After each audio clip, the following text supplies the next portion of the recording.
You know, most of the times when you have not experienced the God life, when you have not lived a life in the Word, inamaanisha that when you wake up every day, it's almost like your life is governed by the Word. The Word is what we call the Bible, right? So in the Bible kuna vitu zenye zimeandikwa hapo zenye they are for us. They are actually for us to live a life enye is governed by the Word of God, by what God has said over our lives, all right? Like you'll find there's a word that says, it says, I spend my days in prosperity and my years in pleasures.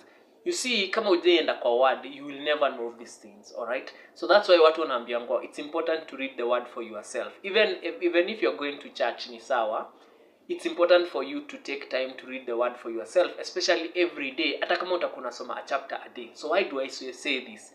Because you see, peace that comes from God comes from a point of knowledge of the truth and the knowledge of understanding, okay? What do I mean? Lazima ujue who is God to you, and how can you know who is God to you? Ama how can you build a relationship with God?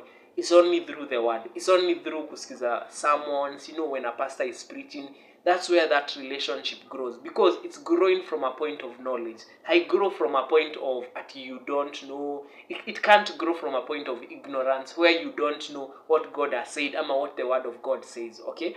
So when most people think about the Bible, they don't even know what's in there. Watu wengi hata wajuangi ni inakuwa ndani ya Bible, ni inakuwa imeandikwa hapo.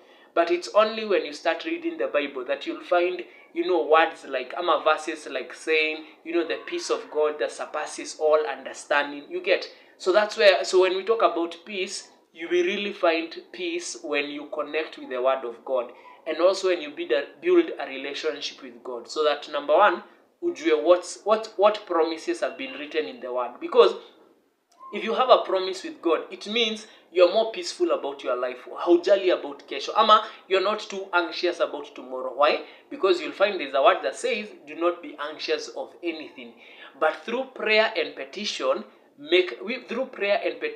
with thanksgiving, make your request known. Okay? So you see already, hiyo imekujibu. Anytime you're feeling anxious, and anxious, it's the absence of peace. So anytime you feel anxiety, what should I know? And the word says something about that, okay? So I can give you so many examples where the word speaks about our different situations, common situations that we all go through as people.